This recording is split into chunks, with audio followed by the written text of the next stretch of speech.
এটাতে আপার part lower part দুইটাই আছে। এই ফুল স্লিভ এই গেঞ্জিটাও আছে। আবার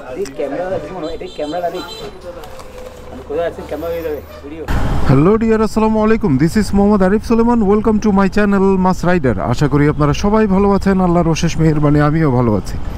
ডিয়ার ভিউয়ার্স, আজকে অ্যাজ ইউজুয়াল ওয়ার্কিং ডে, তাও কি সপ্তাহের শুরু শনিবার, যে কারণে ক্যামেরাটা ওপেন করা। সকালবেলা যখন বাসা থেকে বেরোচ্ছি অ্যাজ ইউজুয়াল, এখন কটা 9:49 হয়ে গেছে অলরেডি। 9:30টার দিকে বাসা থেকে যখন বেরোয়েছি তখনও এরকম কুয়াশা। আজকে সে ভোর থেকে রোদই উঠে নেয়। আমি সেই 7টা থেকেই অবজারভেশন নিয়ে শুরু করছি। এই যে এখন মনে হয় এই যে সূর্যটা একটু করে উঁকে দিচ্ছে, বাট এখন এতক্ষণ পর্যন্ত রোদ তো উঠেই নাই। কুয়াশা এমন ছিল যে ওই যে গ্লাস ভিজে যাচ্ছিল, এভাবে ছিল কুয়াশা। এখন হালকা পাতলা করে রোদ উঠতেছে, বাতাস ঠান্ডা, অনেক ঠান্ডা বাতাস। তা আমরা যারা বাইক রাইড করি আমাদের ঠান্ডাটার এফেক্টটা আরও বেশি, কারণ আমরা তো বাইক রাইড করি। আর বাইক রাইড করলে বাতাসের যে ধাক্কাটা খাইতে হয়, আর বাতাস যদি এরকম ঠান্ডা হয়, এখন যে এরকম ঠান্ডা, তাহলে তো কোনো কথাই নেই। অসুস্থ হইতে কষ্ট করতে হবে না, খুব সহজে অসুস্থ হয়ে যাওয়া যাবে। তো সেই জন্য এই ঠান্ডার মধ্যে বাইক রাইড করতে গেলে ফুললি উইন্টার প্রোটেকশন নিয়েই বের হইতে হবে। এমনভাবে উইন্টার প্রোটেকশনটা নিতে হবে যাতে আপনার শরীরে ঠান্ডা নাই লাগে। এটার জন্য যা করতে হয় করতে হবে। অনেক সময় কিছু ইনার পাওয়া যায় পলিস্টার টাইপের কাপড়ের, যেগুলোতে বাতাস ঢুকে না। তো ওই ধরনের কাপড়ও যদি ভিতরে পড়তে হয় ইনার হিসেবে, তাও পড়তে হবে। কারণ ঠান্ডা থেকে সেফ থাকার জন্য যা যা করতে হয়। কারণ একবার যদি ঠান্ডা লাগে, ঠান্ডার সময় ঠান্ডা লাগলে এর চেয়ে বিরক্তিকর আর কিছু আছে? যেমন আমি ইনার হিসেবে ইউজ করি এই যে এই কিপস্টার ব্র্যান্ডের এই ইনারগুলো। এটাতে আপার পার্ট লোয়ার পার্ট দুইটাই আছে। এই ফুল স্লিভ এই গেঞ্জিটাও আছে, আবার ট্রাউজারও আছে। এটাতে সুবিধা হচ্ছে কি, এটা এক হচ্ছে এমন কাপড় দিয়ে তৈরি, এটাতে বাতাস ঢুকে না। আর দ্বিতীয় হচ্ছে এটাতে ফোমের প্রোটেকশনগুলো দেওয়া আছে এলবোতে আর হচ্ছে নিতে, হাঁটুতে, এই দুইটা জায়গায়। আর তারপরে এই কাঁধে, শোল্ডারে, এগুলো প্রোটেকশনগুলো দেওয়া আছে। তো এটা আমি নিছি আরও অনেক আগে বলতে প্রায় 2 বছর হয়ে গেছে। 2 বছর ধরে আমি এটা ইউজ করি। এটা হচ্ছে যখন আমি ট্যুরে যাই তখন আমি এটা ইউজ করি। যেমন এই যে লাস্ট এই শীতে, এই কোন শীতের মধ্যে যে সাজেক গেলাম, এটা আমি ইউজ করছি। এটার আউটপুটটা অনেক ভালো। এটা পরলে মোটামুটি ভিতরটা উষ্ণ থাকে, বাতাস ওইভাবে ঢুকে না। আর এটার উপর যদি একটা সোয়েটার পরেন বা একটা জ্যাকেট পরেন তাহলে তো কোনো কথাই নেই, একদম ফুল প্রোটেক্টেড। তো এই ধরনের কিছু একটা আমরা যারা বাইক রাইড করি আমাদের এই শীতের মধ্যে ইউজ করা উচিত। এনিওয়ে, এর আগে একটা ব্লগ আপনারা দেখছেন হয়তোবা, যে সিটিতে শুক্রবারে আমি বিকেলবেলা বের হয়েছিলাম। ওই যে বক্সিরহাট পীতম্বর্ষার দোকানে গেছিলাম, বন্ধ পাইছিলাম। তা আজকে একটু পরে বের হইতে পারি। যদি বের হই তাহলে ক্যামেরাটা অন করব। একটু পরেই তো অফিসে ঢুকে যাব। এখন ক্যামেরা অফ করে দিচ্ছি। আর 1 hour later, 2 hours later. Dear viewers, again welcome to you and now is good afternoon. Already কয়টা 3:52। আজকে খুব একটা রোদ দেখি নাই। ওই যে সকালে একটু করে যে রোদের একটা ঝলক দেখছিলাম, ওইটাই। এখন পর্যন্ত রোদ দেখি নাই। আবার কিছু কিছু জায়গায় অনেকে বলতেছে বৃষ্টি হয়েছে। আসলে বৃষ্টি না, এই কুয়াশাটা এমনভাবে পড়ছিল পুরো বৃষ্টির মতো ভিজে যাচ্ছিল। ঠান্ডাও বেশি আজকে ঠান্ডা লাগতেছে, বাতাসটা অনেক ঠান্ডা। এনিওয়ে, এখন অফিস থেকে বের হয়ে কিছু কাজ ছিল জিসির মোড়ে, ওগুলো শেষ করে এখন যাচ্ছি হচ্ছে ইয়াতে। এর আগের ব্লগে যারা দেখছেন তো দেখছেন, যদি না দেখে থাকেন আমি ডেসক্রিপশন বক্সে দিয়ে রাখলাম লিঙ্ক, আপনারা দেখে নেবেন। আই বাটনও আছে। যে আমি ইয়াতে গেছিলাম বক্সিরহাট পীতম্বর্ষার দোকানে। এখন এই পীতম্বর্ষার দোকানে তো গতবার গিয়েছিলাম, বন্ধ ছিল। ওটাও ছিল শুক্রবারের ওই অঞ্চলের একটা ভিডিও। ফ্রাইডেতে ওই অঞ্চলটা, ওই যে ওল্ড চিটাগংয়ের ওই অঞ্চলটা কেমন থাকে সেটার একটা ভিডিও। তো আজকে যাচ্ছি হচ্ছে, আজকে তো শনিবার, খোলা। আসলে কি বৃষ্টি পড়তেছে নাকি? এখানে তো বৃষ্টি, এই যে এখন তো রোদ দেখতেছি, বাট বৃষ্টির ফোঁটা পড়তেছে কেন গায়ে? আজকে ওয়ার্কিং ডে, আজকে তো খোলা থাকবে, শুক্রবারে বন্ধ ছিল। তো ওখানে যাচ্ছি হচ্ছে, আমার একটা জিনিস লাগবে, ওই জিনিসটার জন্য। গতকালকে তো গিয়েছিলাম ইয়া দিয়ে, ওই কোতোয়ালির মোড় দিয়ে ঢুকছিলাম। এখন কোতোয়ালির মোড় দিয়ে ঢুকবো না, এখন এই যে এদিক দিয়ে লালদিঘির পাড় দিয়ে চলে যাব, জেল রোড দিয়ে। কিন্তু গতকালকে কোন দিকে গিয়ে ওই দোকানটা পাইছিলাম, সিরিয়াসলি স্পিকিং আমি এখন মনে করতে পারতেছি না। কারণ গতকালকে তো এক চান্সে পাই নাই, বা আমি স্পেসিফিক মুখস্থ চিনি না যে এটা এই জায়গায়, কিন্তু আছে কোনো জায়গায়। এখন আজকেও যাই, আশা করি আজকে পেয়ে যাব। ঘুরতে হবে না, গতকালকে তো ঘুরতেও ছিল। একবার আসাদগঞ্জ, একবার বক্সিরহাট, একবার বান্ডেল রোড, এগুলো ঘুরে লাস্টে পাইছিলাম। এখন ঘুরতে ঘুরতে অ্যাকচুয়ালি ভুলেই গেছি যে কোন দিকে পাইছিলাম। এনিওয়ে, নো প্রবলেম, যাই। গত ব্লগে আপনাদেরকে বলেছিলাম যে এই এরিয়ায় অন্য শুক্রবার বিদায় এত ফ্রি পাচ্ছি, এত আরাম করে যাইতে পারতেছি। বাট ওয়ার্কিং ডেতে আসলে এখানে আসলে হারে হারে বোঝা যায় যে এরিয়াগুলো কি। এই যে দেখছেন অলরেডি জেল রোড থেকেই জ্যাম শুরু হয়েছে। ওই যে সামনে ট্রাক, এই ট্রাকগুলো সবগুলো ঢুকবে সেই খাতুনগঞ্জে।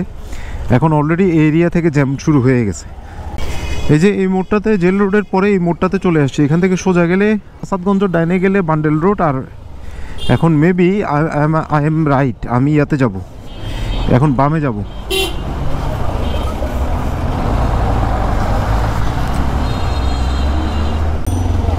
এই যে চলে আসছে, একদম এক চান্সে চলে আসছি প্রীতম বর্ষার দোকানে, ওয়ান চান্স। এখন এখানে রাখবো ঢুকেই। এই সেই বিখ্যাত প্রীতম বর্ষার দোকান। গত ব্লগে অলরেডি বলছি এটার বয়স 200 ইয়ার্স এবং যত দুর্লভ জিনিসপত্র সব এই জায়গায় পাওয়া যায়। এখন আমার যে জিনিসটা লাগবে আমি সেটা খুঁজে দেখি। কিন্তু দুইটা পার্ট দেখতেছি।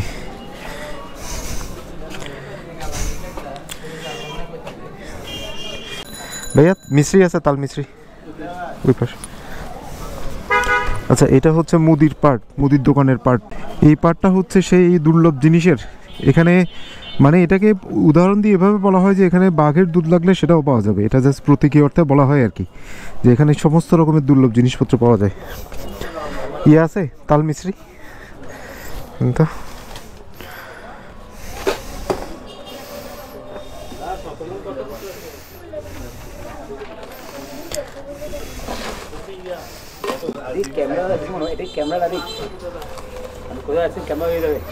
ভিডিও হয়ে যায়।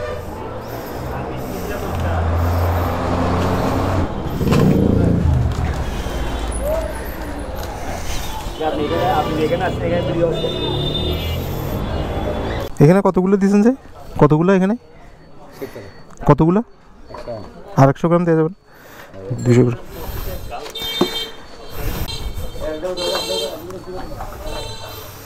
$120।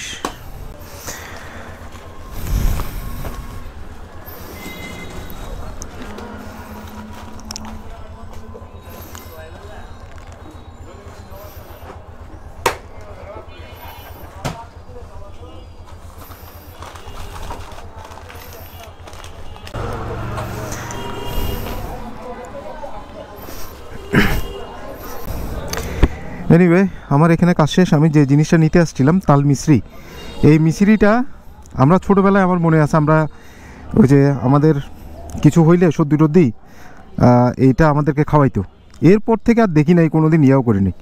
তো গতকালকে তাও এরকম একজনের, আমার এক ভাই বন্ধু যাই বলেন না কেন, এর বাচ্চার সমস্যা। তো ও হঠাৎ করে বললো যে তাল মিশ্রি এটা অরিজিনাল কই পাওয়া যাবে। এমনিতে সুপার শপ বা বিভিন্ন জায়গায় পাওয়া যায়, বাট ওগুলো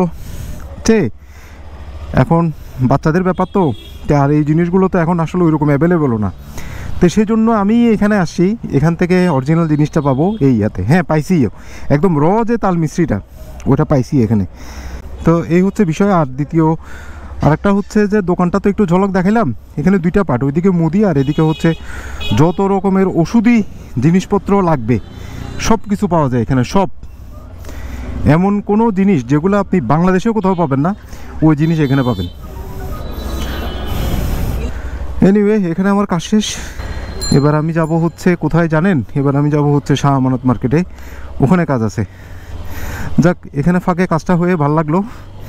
এবার আবার জায়গা এই সেই পুরনো চট্টগ্রাম, যেখানে আসলে আমার আসলে খুব আবেগী হয়ে যায়। আমার খুব ভাল লাগে এই ধরনের, আমার কাছে সব কিছু আর্টিস্টিক মনে হয় এই জায়গাগুলোতে আসলে।